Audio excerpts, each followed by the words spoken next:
बीड़ी cigarette का हर कश आपको नुकसान पहुंचाता है। ये आपके दिल तक खून ले जाने वाली मुख्य नस है। धूम्रपान से इसमें चिपचिपापन आ जाती है, जिससे इसमें जहरीले पदार्थ भर जाते हैं। इतना एक धूम्रपान करने वाले की नसों में पाया गया है। उम्र 32 वर्ष।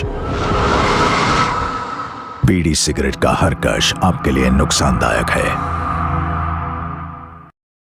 Smoking causes cancer. Smoking kills. Consumption of alcohol is injurious to health.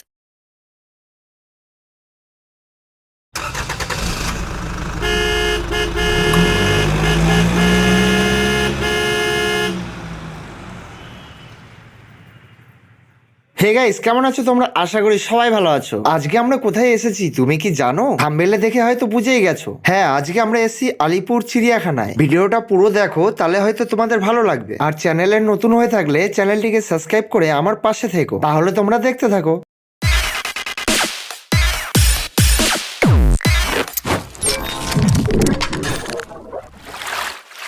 চিড়িয়াখানার প্রথমে ঢুকেই আমরা দেখতে পেলাম কোন এক ধরনের কালারের ময়ূর। সামনে থেকে দেখতে কিন্তু খুবই ভালো লাগছিল, কেননা মাথায় হেব্বি সুন্দর একটা ঝুঁটি ছিল। তারই পাশে ছিল সাদা ময়ূর। ওরা খাবার খাচ্ছিল, তাই ভালোভাবে দেখতে পারিনি। তারপরে আমরা যেই খাঁচার সামনে আসলাম, এটা নাকি বলে সিংহ ছিল। আমি তো বিশ্বাস করছিলাম না, কেননা সিংহের কেস ছিল না। পরে ভেবে দেখলাম মেয়ে সিংহের তো কেস থাকেই না। যাই হোক, জীবনে প্রথমবার তো দেখলাম। তারপর দেখলাম ব্ল্যাক ভ্যালচার। এইবার সব লাইনেই সব পাখির জাতগুলো আছে। নাই করে 10 থেকে 15 রকমের পাখি জাত দেখলাম। এরপরে দেখতে আসলাম জলহস্তি। সো জলহস্তিটা কিছুক্ষণ আগেই উপরে ছিল, তা আমরা যখনই আসলাম তখনই জলের তলায় চলে গেল। কি বলবো ভাই, বলে না কপালে না থাকলে ঘি, ঠকঠকালে হবে কি। কি বলবো বন্ধুরা, সত্যি বলতে গেলে আমি এই জিরাফ দেখার জন্যই একমাত্র চিড়িয়াখানাতে এসেছি। আর যেটা দেখে আমি খুবই আনন্দিত হয়েছি। তোমার কেমন লাগলো কমেন্ট করে জানাও।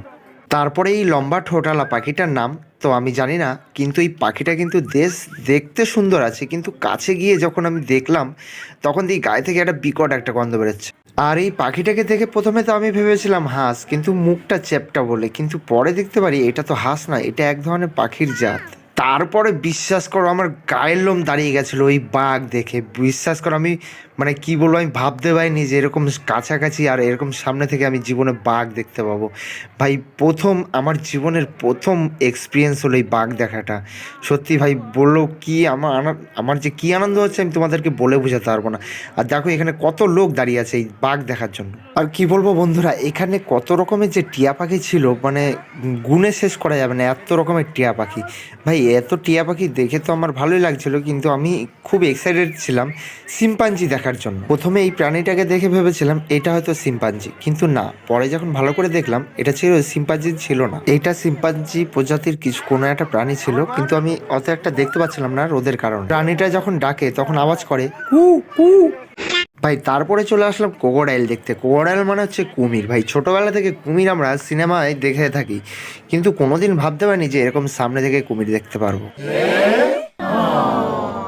তারপরে গাইস আমরা চলে আসলাম হাতি দেখতে। আর হাতি তো আমরা ছোটবেলা থেকেই দেখে আসছি, কেন প্রত্যেকটা পাড়াতেই হাতি নিয়ে খেলা দেখাতে যায় কিছু কিছু মানুষরা। কি বলবো বন্ধুরা, এই সব পাখিগুলো না আমরা ছোটবেলায় ডিসকভারি চ্যানেলে অনেক দেখেছি, কিন্তু আজকে যখন আমরা সামনে থেকে দেখলাম এত সুন্দর ভালো লাগছে না। আর যেই পাখিটা তোমরা দেখতে পাচ্ছ উড়ছিল, সেই পাখিটা কিন্তু খুবই বড় ছিল। কি বন্ধুরা, ভালো লাগছে তো দেখতে? কমেন্টে জানাও। আমাদের বাঙালিদের মধ্যে বলে না, মারিত গন্ডার লুটিত ভান্ডার। এই যে গন্ডার, ভাই বিশ্বাস করো আমি জীবনে এই প্রথম গন্ডার সামনে থেকে দেখলাম। আর ওর যে চামড়াগুলো ভাঁজ করে রাখা আছে সেইগুলো কিন্তু দেখতে দারুণ লাগছিল, কিন্তু দুঃখের বিষয় একটাই যে ওর গাটা খুব নোংরা হয়ে গেছিলো। তারপরে কিছুটা যেতেই দেখলাম 4-5টা কুমির শুয়ে শুয়ে রোদ তাপাচ্ছে।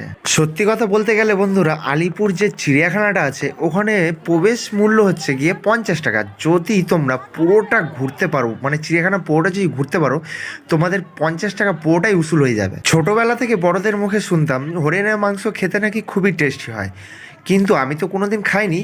আজকে জীবনে প্রথম দেখলাম হরিণ কিরকম দেখতে হয়। এই প্রাণীটা প্রথমে দেখে আমি ভাবছিলাম কোনো হয়তো পাথর রাখা আছে বা সিমেন্ট বালু দিয়ে তৈরি, পরে দেখতে পাচ্ছি নড়ছে। পরে আমি অনেকক্ষণ পরে বুঝতে পারলাম এটা হলো কচ্ছপ। নাম জানি না, কিন্তু প্রাণীটা দেখতে বেশ কিউট ছিল। আমরা যখন এখানে ভিডিও করছিলাম তখন সে তার হাত চাটছিল। প্রত্যেকটা প্রাণীর ঘরের উপরে তাদের নাম লেখা ছিল, কিন্তু আমি খেয়াল করছিলাম না কোনটা কার নাম।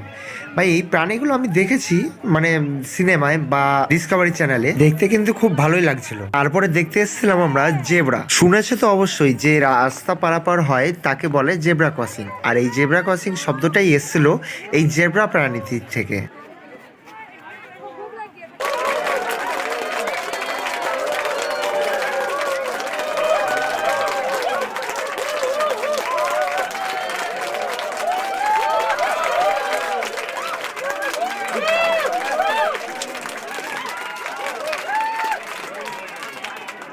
সত্যি বলতে বন্ধুরা, এই চিড়িয়াখানার বেশিরভাগ মানুষই এসেছিল এই শিম্পাঞ্জি দেখতে।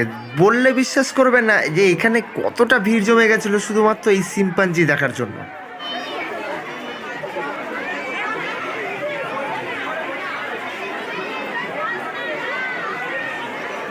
সো ফাইনালি গাইজ, আমাদের চিড়িয়াখানা ঘোরা হয়ে গেছে। তাই আজকের ভিডিও আমি এখানেই শেষ করছি। দেখা হচ্ছে পরে ভিডিওতে। ততক্ষণ তোমরা ভালো থেকো, সুস্থ থেকো ও সাবধানে থেকো। Tata, bye bye.